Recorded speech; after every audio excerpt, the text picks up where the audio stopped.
Two balls and a strike to count on Taylor. Reyes fires, swinging a drive, deep left field. It's his way back. Walk the ball. It's Taylor.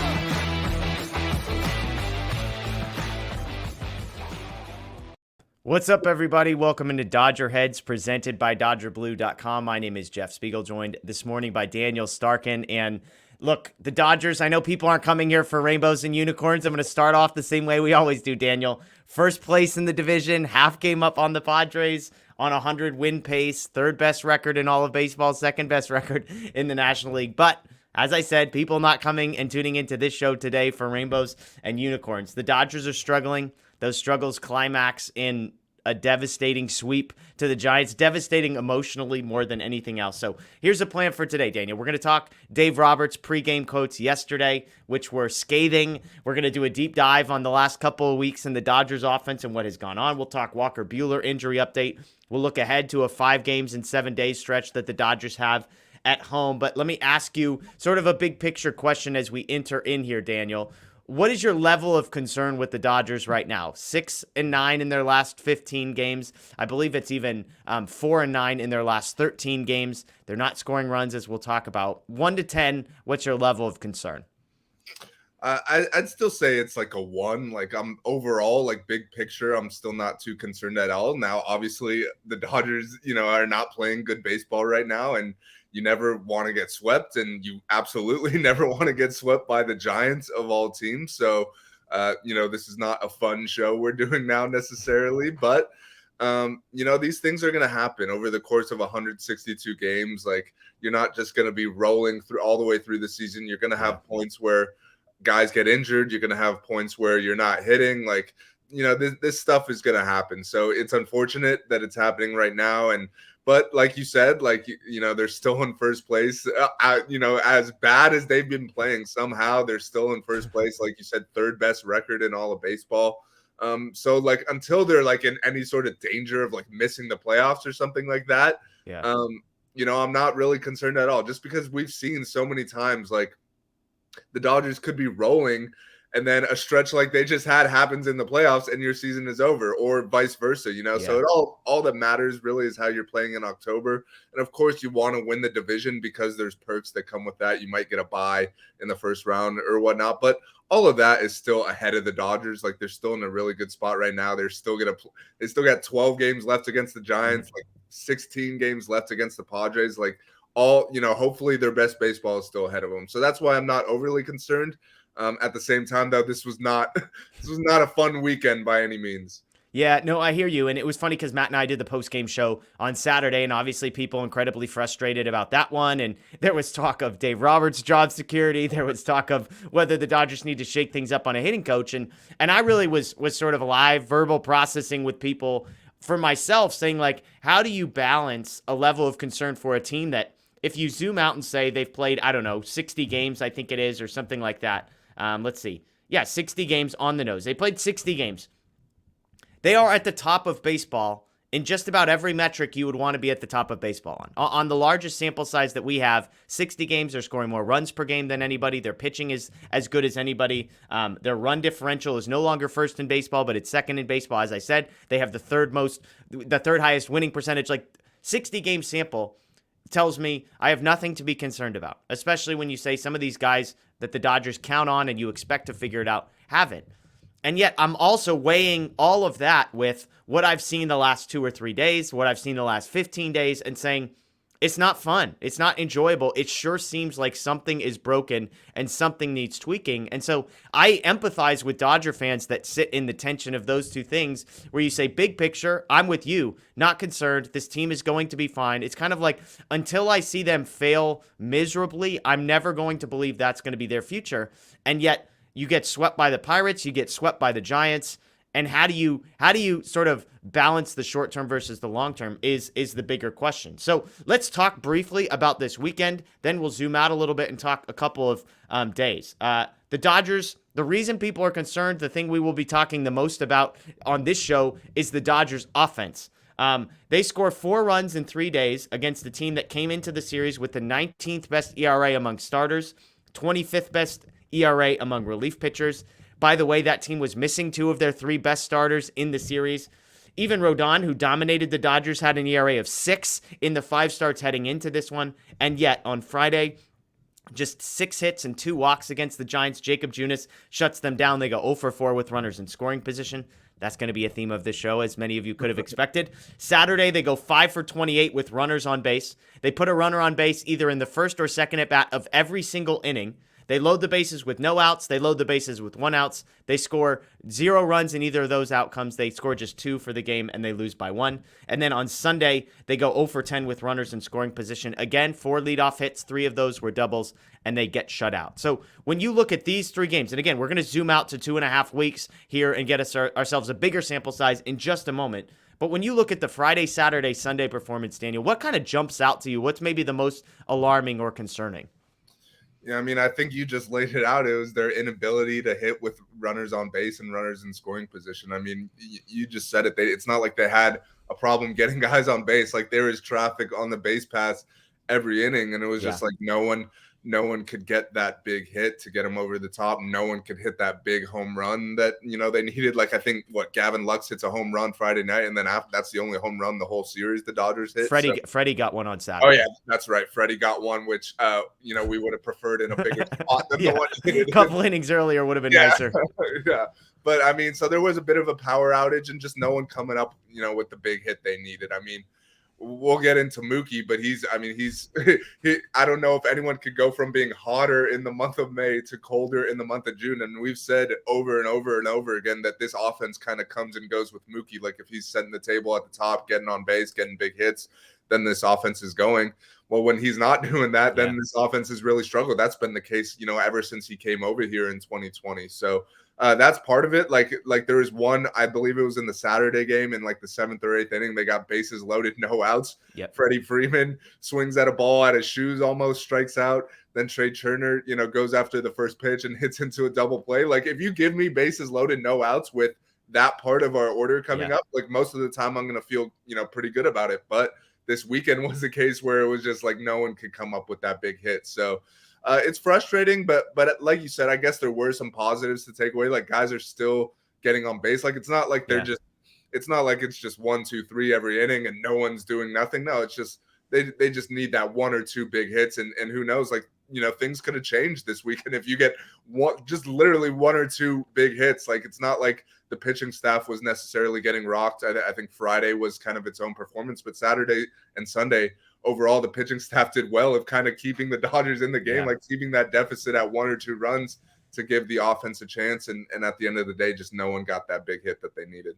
Well, and you kind of touched on sort of what was going to be my follow-up question is there's different levels of frustration. The level of frustration that we're dealing with the Dodgers is maybe higher, but it's because they're putting guys on base. Like, my level of frustration Saturday was if you put the first or second hitter on base every single inning and aren't scoring runs, that's frustrating. If you load the bases with no outs and you have Freddie Freeman and Trey Turner and don't score, and then load the bases with 1 out and have Gavin Lux, who's your hottest hitter, and Mookie Betts and don't score, those are the moments where they're going to amp up frustration. And yet, when we're talking about a different word, which is cause for concern, there's almost reason for optimism that is tied to my level. I am frustrated because we are putting so many guys on base and not knocking them in, and yet I'm less concerned because we're putting so many guys. Like, do you feel sort of that tension? Like, how do you reconcile with, on one hand, the Dodgers are putting guys on base. Like, in order to go 0 for 10 with runners in scoring position, you got to put a lot of runners in scoring position. In order to leave 10, 12, 14 guys on base, you got to put 14 guys on base,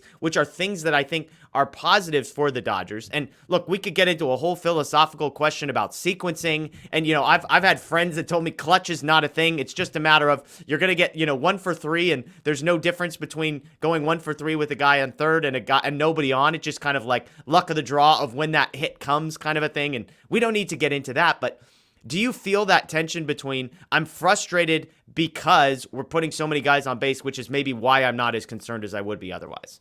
Yeah, I totally agree with that, because I mean, as frustrating as it was to see them leave so many guys on base, I think honestly it would be more frustrating if they're just going down 1, 2, 3 every inning and getting nothing going. So it's like, at least they were giving themselves a chance.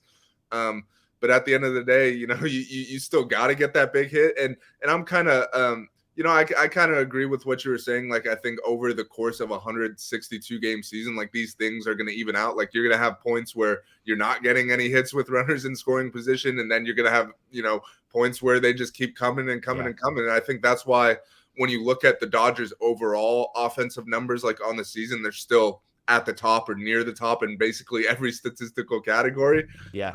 And that's part of why, it's frustrating that they can't get that big hit, because we know the talent is still there, obviously. But I'm with you. I think, I think the fact that they're at least getting guys on, like, guys are taking good at bats at points.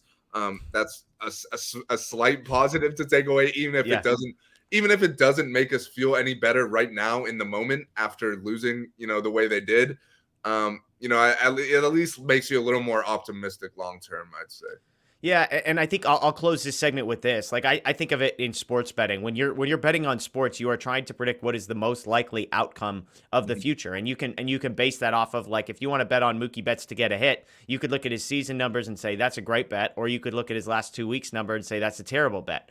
Right. And so it's just a question of what numbers you want to put more weight in. And for me, I look at the Dodgers as a whole and say, if somebody forced me to place a bet on the Dodgers of, is what we're experiencing right now the most likely outcome moving forward, or is sort of the bigger picture zoom out last 60 games, is that a more likely a better representation of what we're going to see going forward? I'm still in the latter. I'm still believing that the bigger picture, the number one in the league in runs per game, I think that's where we're going to land. And even in the midst of these struggles, as we're going to talk about in a little bit, there are things that feel so unsustainably bad that even as I look at the last 2.5 weeks, I say, you know what? There's reason for hope. There's reason for optimism here. And so we'll get into those in just a moment. But let's shift real quick. We talk about the weekend series. Dave Roberts did a press conference or a media scrum, whatever you want to call it, on Sunday prior to that game. And he got about as aggressive as I can remember with some quotes before that. I'm going to throw some of these up on the screen, but here's the first one. He said, quote, "People get caught up in their own individual paths, but the whole focusing on just winning a game and whatever it takes to win that day, we've got to get back to that mindset." He continued, "I just think the urgency to do whatever it takes to win that night on the offensive side hasn't been there. It's not a lack of care. It's not a lack of try." And then lastly, he said, "It's getting more clear that we're not doing enough to win baseball games. We're too talented. I need to find out why." I go back to this first question. People get caught up in their own individual paths, but the whole focusing on winning a game and whatever it takes to win that day, we've got to get back to that mindset. Justin Turner was asked about this after the game. He said he didn't know what Dave Roberts meant by that, which, not seeing the actual interview, the quote on a page felt really awkward for Justin Turner to answer that. That's a guy who's struggled mightily, especially because Dave Roberts has said, hey, we've talked to some of the guys about it. Justin Turner's like, he hasn't talked to me about it. Trey Turner seemed to be a little more in agreement with his manager, but that first part, people getting caught up in their own individual paths, yeesh, that's a hot take. Not a hot take. That's a hot opinion for Dave Roberts to be lobbing out there as a way to motivate his team. Yeah, I was gonna say I think that might be taking it a little too far. Like, I know obviously the team is like Dave Roberts is saying, like, you got to do whatever it takes to win a game. And the last, week or so, they haven't been winning many games. Yeah. But I don't think it's like guys out there selfish, like trying to hit a home run when all you need is a single or a sac fly or what. Like, I don't think guys are up there taking the wrong approach. I get like there's a sense that it's like, oh, this team knows how good they are. It's possible they could just be coasting. Like, we're in June here.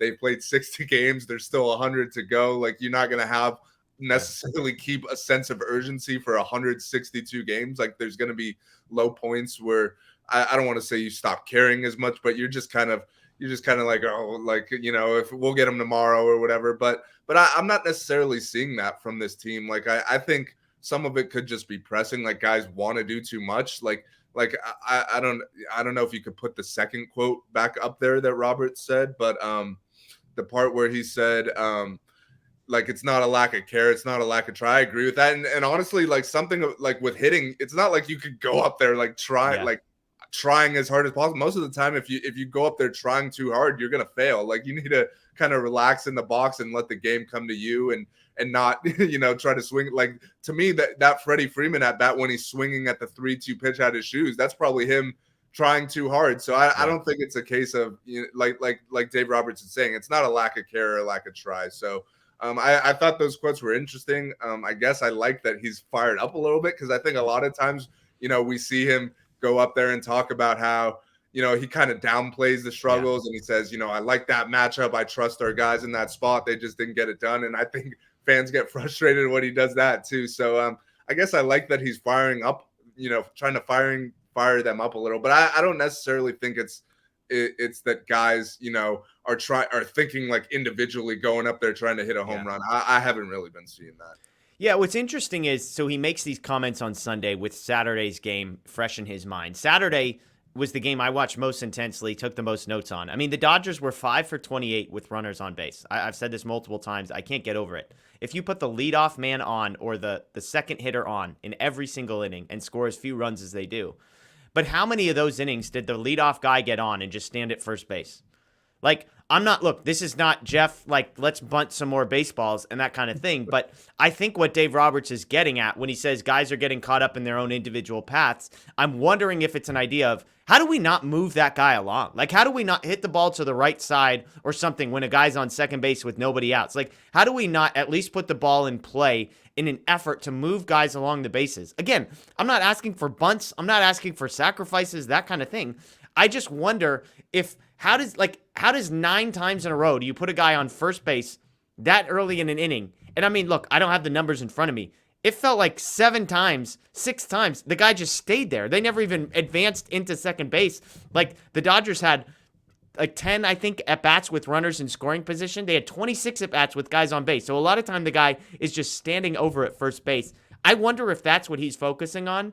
And I don't know. I mean, like, the small ball thing has gone away. The analytics have said, like, you shouldn't try and bunt the guy over to second base. You shouldn't be obsessed with that. But is it possible, Daniel, in your mind, that that's what he's referring to, is just the ability? I mean, I mentioned on Sunday, 4 leadoff hits, including 3 leadoff doubles. They convert none of those. You get that guy to third, and you just need to sacrifice fly.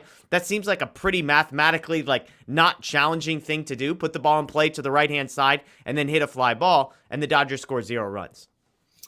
I see what you're saying, but I think it's tough just to kind of balance those things, because, like, we're sitting here a week or two ago talking about how poor the Dodgers base running was overall, and that was because guys are trying to take extra base. Like, guys were, at that point, you could argue, guys were doing what Dave Roberts wanted. They were having a sense of urgency. They were trying to do things to get wins, but it wasn't happening, and we're criticizing them for running in the outs and such. So I think there's a balance there. I definitely think, there's points where it's like, if a guy's on second with no one out, you got to get him over to third. So that way the next guy could drive him in. Like, so I get what you're saying there, but also, like, you look at, we just talked about that inning where Freddie strikes out, and then Trey swings at the first pitch, hits a ground ball to the right side, which in a lot of situations, that's what you want. A guy with his speed hitting the ball on the ground. Most of the time that's going to get a run in, but it just happened to go right to the second baseman, and it ends up being a double play. So, I'd have to go back and look at, each individual bat really to see. Like, I had a wedding Friday, so I missed that game. And then I missed the first half of Saturday's game. So I'd have to go back and look at the individual bats to be like, yeah, this was a spot where Cody Bellinger maybe should have hit tried to hit a ground ball to the right side, or whatever the case may be, like stuff like that. But I definitely think those are the stuff you do need to do to win. But at the same time, when a guy, hits a 3-run home run, no one's saying, oh, he should have, have punted, or he should have hit a ground ball to the right side or whatever. So I think, more often than not, the talent on this roster is going to weigh out. This is just a case where you're in a slump, like, you're struggling as a team. And I definitely think, like, when you're in, struggles like the Dodgers are in right now, that's when you need to focus more on the stuff that you're saying. Like, you can't just hope the 3-run home run comes around. Like, when everything's going right, it's easy to just say, all right, I'm just going to go up there and swing and see what happens. But it's when you're struggling like they were this weekend that it's like, all right, hey, maybe I should throw a bunt down here. Like, I got to do whatever it takes to get this runner over. So I definitely see what you're saying there. Yeah, and to be clear, I don't even know if I agree with Dave Roberts' assessment. I'm just knowing sort of his style. As long as I do, I feel like he's that type of guy that wants to play a little bit more small ball than probably the analytics would would lend him to. And it does feel like, I mean, the Freddie Freeman at bat is a perfect example. Like, you cannot strike out in that situation. Even a double play scores a run there, probably. You know, put the ball in the air, you score. There's so many scenarios that don't end the way they do, and yet he's striking out. I'm going to talk a little bit later. I think the Dodgers at bat quality has actually diminished pretty greatly, and that is reflected in the amount of walks that they're willing to take. We talked about it. Like Freddie Freeman, Gavin Lux, two guys that struck out, and Mookie Betts, guys that struck out with the bases loaded on balls outside of the strike zone. Like, if you're just going up there trying to take a team-friendly at-bat, you're probably not looking to crush something, which means you're probably a little bit more comfortable with pitches inside and outside the strike zone, especially against a guy who, by the way, could not throw strikes to save his life, and yet they can't do it. And so, interesting stuff there, and just something to monitor. Like, do the Dodgers get a little bit more intentional about bringing guys over, moving from second to third, that kind of a thing? We'll see. Okay, let's talk about the last couple of weeks. I was doing a deep dive and trying to figure out, all right, the Dodgers have struggled offensively of late. How far back does this go? I took it back on May 26th and 27th. They played the Diamondbacks, and they scored 20 runs in 2 games. They scored 14 one, 6 the next. Since then, so this is May 28th through June 12th, the Dodgers have scored 53 runs in 15 games. That's good for 3.53 runs per game and a 6-9 record. That 3.53 runs per game, if that was a full season, that would place them 28th in all of Major League Baseball, ahead of just the Pirates, the A's, and the Tigers. It's worth noting that despite 2.5 weeks of that, they still have the best runs per game in all of baseball, okay? 8 of the 15 games, they score 3 or fewer runs. To me, I've talked about it, that's kind of the baseline. Like, I'm not blaming pitching if the offense scores 3 or fewer runs. You need to get to 4 or more on the offensive side before I start getting mad at pitching. So 8 out of 15, 3 or fewer runs. They have 3 separate 3-game losing streaks over that stretch. They are allowing 4.2 runs per game. That's almost a run higher than their season average, and yet that would be sort of a league average number. So I think everyone is in agreement. We're not blaming pitching for this stretch of 6-9 over their past 15. And again, 6-9 over their past 15, they actually won the first 2 of those. So they're 4-9 in their last 13, but the offensive woes extended into those wins. Here's the numbers everybody wants. Over that stretch, they have 124 at-bats with runners in scoring position. They are hitting 177 in those at-bats. 22 for 124, 2 for 26 against the Giants, as we noted. In those 15 games, they had 1 or fewer hits with runners in scoring position 9 times. So 2/3 of those games, they had 1 hit with runners in scoring position or 0. And then the last number I'll throw out, they're averaging 6.93 runners left on base per game. That would be the 8th worst mark in the league for the season. Although it's worth noting it's not too high, not too much worse than their league average, their season average, which is 6.85. So the Dodgers have been stranding a lot of guys because they put a lot of guys on base and not cashing them in. And so to throw some of these up, again, they're hitting 177 with runners in scoring position, that kind of a thing. When you hear those numbers, I imagine you're not surprised by anything you just heard. That's what I was just about to say. Like, when you read out those numbers, a poor record is likely to follow with that, because you got to come up with those clutch hits. Not even, it doesn't even need to be a ton of them. Like you said, one hit a game or whatever with runners. Like, bump that up to 3. And the way the pitching staff is performing, who knows? Maybe you end up taking 2 out of 3 from the Giants. Like, they were only a couple hits away. So, yeah, I mean, those numbers aren't great. And I bet, I don't know if you have the numbers from before that, but I bet they were at or near the top of the league with runners in scoring position to start the year. And now, now they've been at the bottom, and that's why you see the record that has come with that. Yeah, absolutely. I looked this up on Saturday's shows, so I'll see if I can find it. But yeah, the Dodgers, let's see. Anyways, I'll look it up while we're talking. But the Dodgers have been pretty good as far as hitting with runners in scoring position, that kind of thing. And so, yeah, it's like you would expect that to continue. Here we go. Here are the numbers. So batting average. Oh, this is what it was. Batting average with runners in scoring position on the season. The Dodgers are hitting 249, which is about 10th or 11th in baseball, but they're second in OPS on the season with runners in scoring position. So for the season, they have a 751 on base percentage, a 249 average. As I said, 177. So that, and again, 249. Those numbers include the 15 game stretch we just talked about. So you can imagine how good it was prior to those. I kind of mentioned this. This is actually a number that jumped out to me. Their walk rate has gone from 4 walks per game to just 3.13 walks per game. That might not seem like a significant drop. The Dodgers are first in all of Major League Baseball in walks per game at 4. Again, that number, who knows what it was 2.5 weeks ago, probably closer to 4.5 because it's 3.13 over the past 15 days. But to me, that's one of those things. Those, and maybe I'm overreacting to Saturday's game, but I'm seeing guys swing at pitches outside the zone more. They're walking less. To me, that was the number that I wasn't necessarily expecting to find. But when I found it, I was like, you know what? This actually makes sense, and it feels like a pretty significant difference in how the Dodgers have approached things. Does that line up with sort of your experience the last couple of weeks? Yeah, and I think it's like kind of a ripple effect. Like you see guys are struggling, guys are pressing, and that might make you want to do more when you're up there with runners in scoring position instead of just being willing to take the walk and get it over to the next guy to let him, get the big hit. Instead, now you're going up there with the mindset of I need to do this. So yeah, I definitely think that, that could have, be playing a factor. Also, who knows, like pitchers could just be throwing more strikes. Like obviously if guys are throwing strikes, you got to swing. You can't go up there looking for a walk. So I get it. The Dodgers approach more or less for the last decade or whatever has been, let's get the starter's pitch count up. Let's get him out of there as quick as possible. Let's take walks. Let's get into that bullpen. So that's what's worked for them over the last however many years. So, and we see that number has kind of gone down over the last couple of weeks, and with that struggles have come. So yeah, ideally they're getting back to walking more, waiting for their pitches more, which is what we see from them when they've been at their best. Yeah, absolutely. Absolutely. Getting into some individual guys, we obviously know Mookie Betts is going to be the header of this list, but looking over that stretch, Mookie Betts, Freddie Freeman, Cody Bellinger, Justin Turner, even Chris Taylor to some degree before going 2 for 4 with a pair of doubles yesterday, belongs on this list.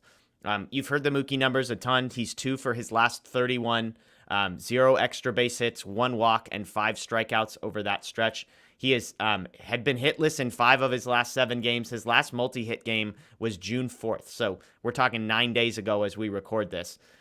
If you want to have some optimism on Mookie, he has 11 hard hit balls out of 26 that have been put in play over that stretch. He's 1 for 11 on those. He's 0 for 6 on balls that he hits over 100 miles an hour over the past, 2.5 weeks. And so you look at a hard hit rate of 42.3%. That's not a great number, but it's definitely not a bad number. It's definitely a number that kind of puts you in the, that's pretty much Chris Taylor's like season average for a hard hit. And he's a guy who's, doing okay. And so, again, I'm not saying that's amazing. Like, oh, wow, he's hitting the ball 40. But it's not like that number's 10%. Like, it's not like he's terrible. So, with you on Mookie, does it feel more like bad luck? Or is this just, he just looks like a mess to you? I think it's just a little of both. And I think that's just baseball for you. Like, it felt like in the month of May, obviously he was hitting more balls hard, but it also felt like the balls he wasn't hitting hard were falling in too. Like it just felt like everything was going right for him. Now it feels like everything's going wrong for him. Like that's the type of stuff that happens. I'd bet on his talent. Like this, he's in a slump right now, but it's probably not going to last much longer. But I mean, look, if you tell me the 4 names right here are struggling, like I'm going to tell you that the Dodgers offense is probably struggling too, because those are 4 all-stars right there, 4 guys who you count in to drive runs. So I mean, it's not surprising, and it's 4 guys who you don't. I'd say Cody is probably the exception. Like you expect all these guys to come out of it. Cody, you never know with him. But I mean, Mookie and Freddie, they're not going to be slumping forever, and we've kind of seen this offense comes and goes with those 2 guys at the top, and then Trey right after them. Will Smith has who was slumping, he's been swinging the bat pretty well. He was actually one of the guys who had a good series, so that's good to see. But I think it's only a matter of time before guys like Mookie break out of it. You mentioned he's still hitting the ball hard some. I think that luck will just kind of start to even out, as it kind of has. He had a lot of good luck in May, and now he's getting a lot of bad luck, so that kind of evens out on its own. And then, eventually it'll start turning good again. Yeah, Freddie Freeman, 226 batting average, 284 on base percentage, 323 slugging percentage over that stretch. He's striking out 25.4% of the time and walking just 7.5% of the time. So again, you're talking about your number one and your number two hitter. Mookie Betts, 2 for his last 31 with just 1 walk. And Freddie Freeman at 284 on base percentage, striking out 3 to 4 times more than he's walking. Again, those walks at the top of the lineup set everything else up. They're not drawing them. Cody Bellinger over that stretch, 140 batting average, 229 on base, 326 slugging. I wish I could say that was totally different than his normal stats, but there you go. Justin Turner started out that stretch okay, but the last 2 weeks he's hitting 174 with a 217 slugging percentage and no home runs. Chris Taylor, also a guy worth mentioning. He went 2 for 4 with a pair of doubles yesterday. He was in a 2 for 23 stretch prior to that. On the flip side, you pointed out some of these guys that have been doing well. Gavin Lux, a 458 on-base percentage and a 535 slugging percentage over that stretch. Trey Turner's hitting 295 with a 492 slugging percentage. And then Will Smith has an OPS over 800 as well. So you've got those 3 guys. Gavin Lux, who's hitting 9th. Will Smith, who's been in the 4 to 6 range. And then Trey Turner in the 3-hole, who, by the way, Trey Turner hitting 295 but not drawing any walks, a 317 on-base percentage. And so you're kind of having these performances from guys like Lux and guys like Smith that you've wanted to get going, and yet it feels like those are being wasted. I sense from you're not really worried about these guys. I mean, we could rehash the Chris Taylor, Justin Turner, Cody Bellinger conversations we've had 100 different times. But all in all, you look at all that together, and again, I just keep coming back to if we just bump those on-base percentages up to normal levels, I don't know if we're having this conversation. Yeah. And look, I mean, it's good to see Lux performing the way he is. Like, he's a guy that we've kind of been waiting for. And this is kind of a different player than we were expecting. Like, we were expecting a guy who wasn't necessarily going to hit for average, was going to have a lot of swing and miss, probably, have some power, hit some home runs. We've kind of seen the opposite of that. Like, we've seen a guy who's not swinging and missing a lot, doesn't have a lot of power, but he's hitting, his season average is like close to 300 right now. He's getting on base at a high clip. Like, his on base percentage is like 380. So that's good to see. That's kind of what you want out of a 9-hitter, because usually the guys behind him, Mookie, Freddie, Trey, those guys are going to be able to drive him in. And what we've been seeing is those guys haven't been driving him in. Like, it feels like Lux is getting on base twice a game or whatever, and those guys aren't, coming up with the hits necessary to drive him in. So that's kind of why I do feel optimistic, because if Gavin Lux keeps doing that, and the guys you expect to bounce back, Mookie and Freddie, they do bounce back, then you're really cooking something. Yeah, he's hitting 296, which is 21st in all of baseball among qualified hitters. He's got an OPS of 760. Look, nobody would complain 1 ounce if they told you that was what you were getting out of Gavin Lux. I mean, are you buying this real quick? Are you buying that, I'm not saying that Gavin Lux is going to hit 300, but are you buying this guy that's going to hit 290, 760 OPS with a little bit of power? You think that's sustainable? I don't see why not, just because it doesn't feel like he's been doing anything like incredible. Like, it feels like he's just taking good at bats, waiting for his pitch.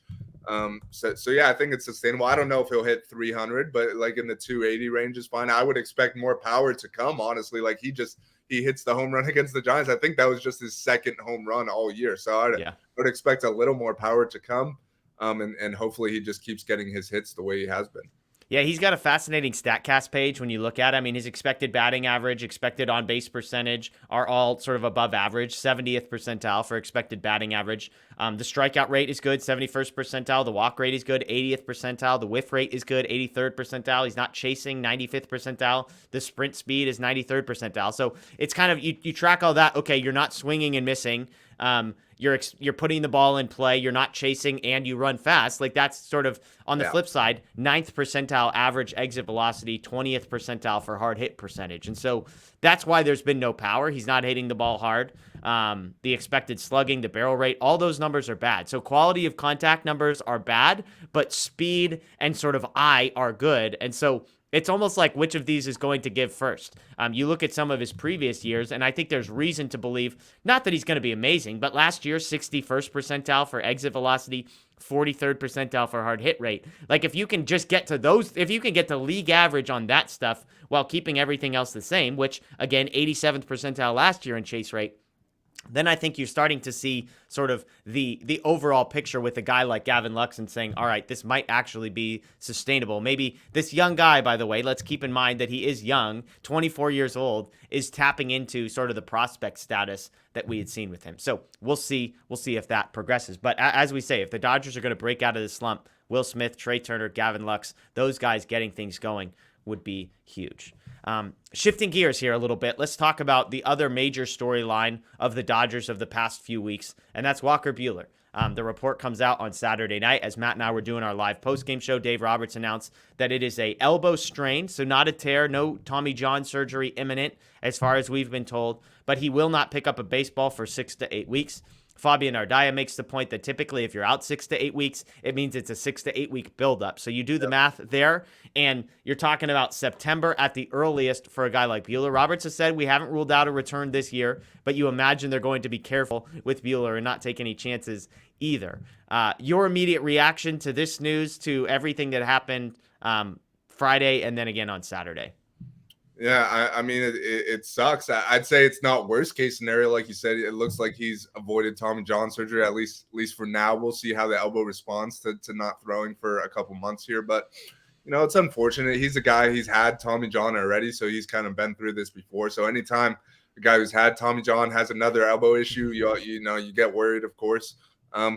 But I mean, he hasn't been throwing the ball, well for a while now, and maybe this had something to do with it. I know he said he first felt it in the third inning or whatever, but it's hard to think that he was completely healthy, struggling the way he has been over the last month, like velo down, all that stuff. Like, you'd like. I know you don't ever root for injury, but at least now you could be like, all right, I guess I understand it a little bit more if he was dealing with at least something, just because.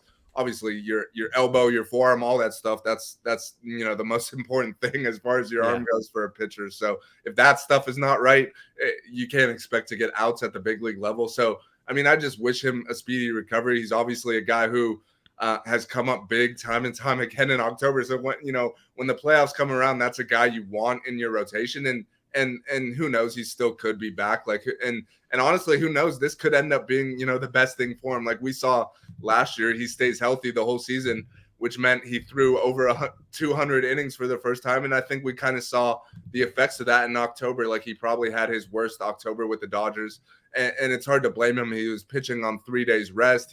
His workload was, it reached a point where it never had been before. So, while you never want to lose a guy like this for a significant portion of the season, like's about to happen, maybe he could work through it and come back healthy in September, and then you have a fresh Walker Buehler for a potential playoff run. So that's obviously best case scenario. We'll see, but I just feel for him, more than anything, because I know how competitive he is. I know how much he wants to help this team win. And now that's a guy who you would count on for 6 innings every 5th day that you're going to have to replace. Yeah, it's a reminder that, look, these windows open and shut, and I'm not saying the Dodgers window is shutting, but you can't take any year or season or moment for granted, because the Dodgers, as we've talked about, guys like Trey Turner in the last year of his contract. And so you say, all right, this is, are the Dodgers going to have a better roster than the one they have right now next year or in the future? Maybe not. But to know that now you're going to be without the guy that you penciled in to be your number one starter for 6 to 8 weeks, it's tough. And as you said, as far as expectations moving forward, there's the worst case scenario, which is he ends up getting Tommy John surgery, misses this season and next season, which, look, just because they don't announce Tommy John today does not mean that it's completely off the table. This wouldn't be the first guy to get announced as a strain, and then in the next few weeks, it's like, actually, second opinion, he's going to get Tommy John surgery, in which he would miss all of the 2023 season. So that's on one side of my brain. On the other is what we've actually heard, and whether you want to take it at face value, of 6 weeks with no picking up a baseball, 6 weeks buildup, and all of a sudden early September, Walker Buehler is back and built up, ready to contribute to the postseason. And as you said, maybe starting from scratch and not touching a baseball for 6 weeks, actually from a mental perspective, even from a mechanics perspective, maybe ends up being a good thing for him, and he's able to refine some of the stuff. And so it's bad news for the Dodgers. Obviously, it's terrible news for Walker Buehler. And I don't know. I don't know where we go from here. And, we've got a video. You and I are going to record a video later this week talking about how do the Dodgers respond? Does this necessitate a trade for them now? Are there guys, do we trust Bobby Miller or Ryan Pepiot or somebody like that to go out and become sort of the sixth starter. Because remember, Andrew Heaney expected back potentially by the end of this week. That gives the Dodgers 5 starters. Kershaw has been great this year. Julio, a guy I've defended, has 10 strikeouts the other night. A rocky first inning, retires 16 in a row. Obviously, Gonsolin among the league leaders in ERA. Tyler Anderson has been very good, and even Heaney was very good before getting injured. So it's not like you have an open spot in the rotation where it's like, holy crap, what do we do?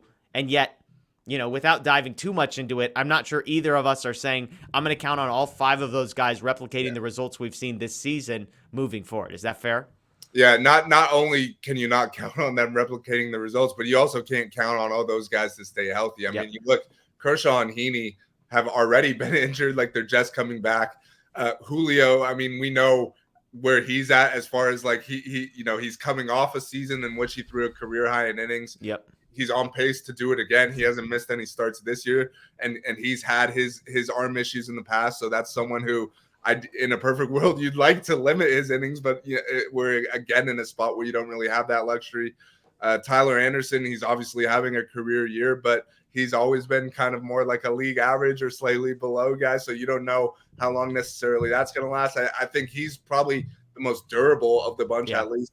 And Tony Gonsolin is another guy who's pretty much at his career high in innings already. So you hope for the best, but you can't just expect all 5 of those guys to stay healthy. Like you said, they do have some depth guys. They could call up Ryan Pepio to make a start. Michael Grove's another guy we just saw got called up. He can make a start if need be.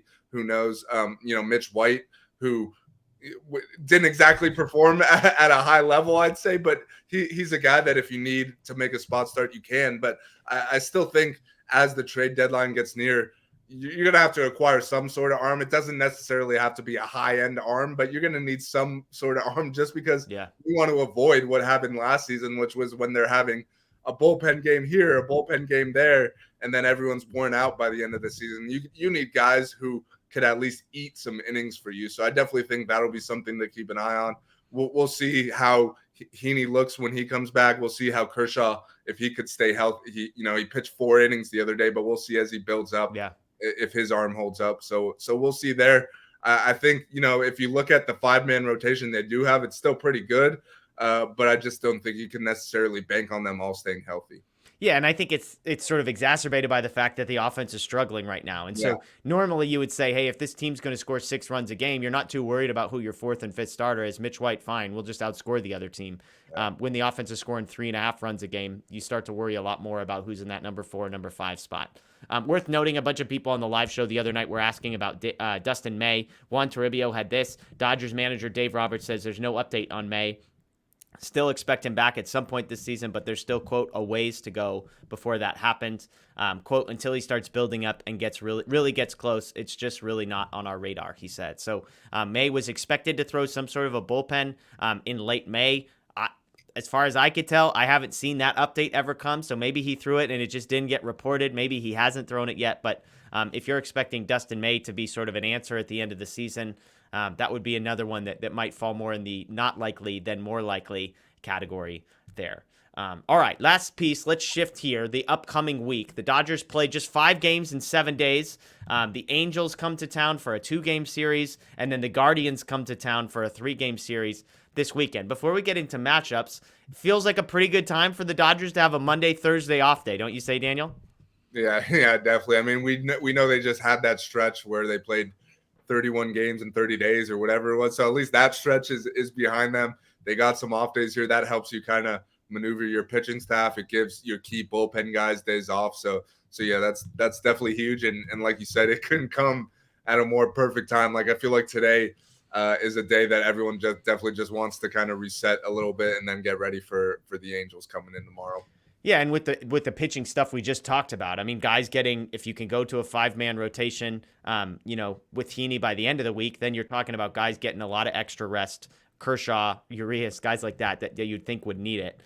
Looking at the matchups, Tony Gonsolin has quite a week ahead of himself. He gets Noah Syndergaard on Tuesday and then Shane Bieber on Sunday. So a couple tests for Tony Gonsolin. Detmers, Plesac, Quantrill, the other pitchers the Dodgers will face this week. Anderson, Kershaw, and Urias will pitch the 3 games in between the bookended Gonsolin starts. What are you looking forward to this weekend? I mean, you don't really look forward to seeing Ohtani and Trout when they're opposing you, Jose Ramirez when they're opposing you, but we do get to see some of the best players in baseball this week.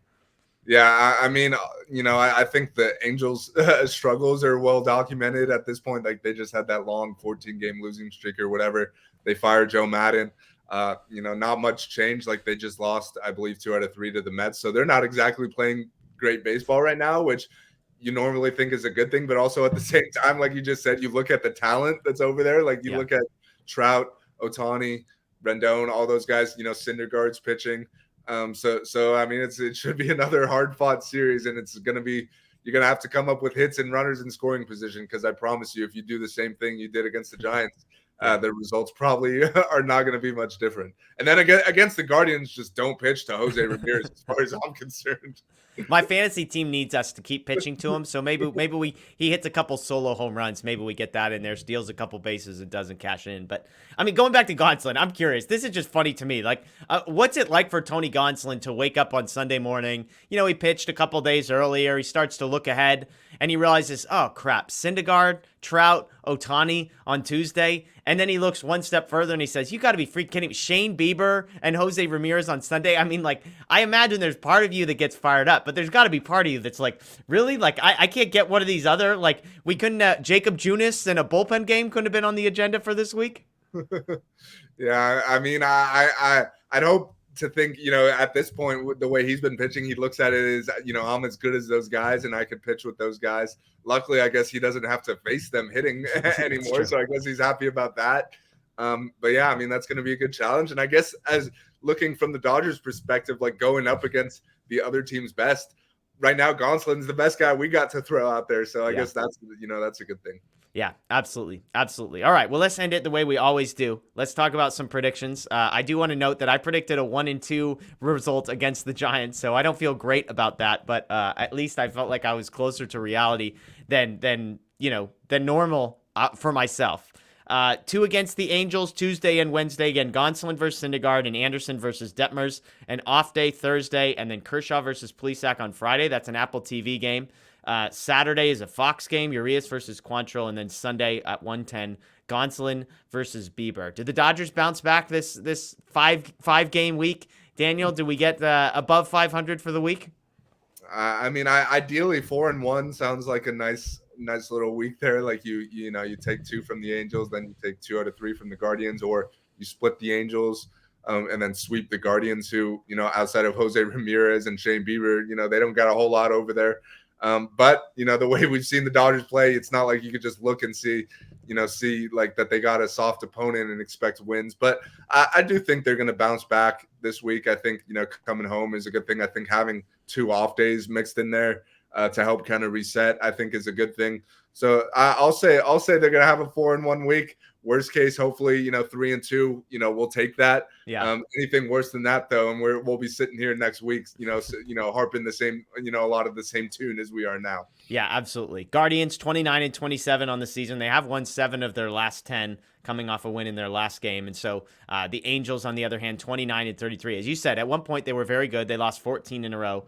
They are 2-8 in their last 10 and are coming off of a loss themselves. And so I like the matchups. I like that the Dodgers basically get to throw their best pitchers all week because of the off days. Gonsolin, Anderson, Kershaw, Urias, Gonsolin. As you said, that's kind of, if you could say, hey, you need to throw 5 guys in some order, that's probably the 5 you would pick. Give me 2 starts of Gonsolin with Anderson, Kershaw, and Urias mixed into the middle.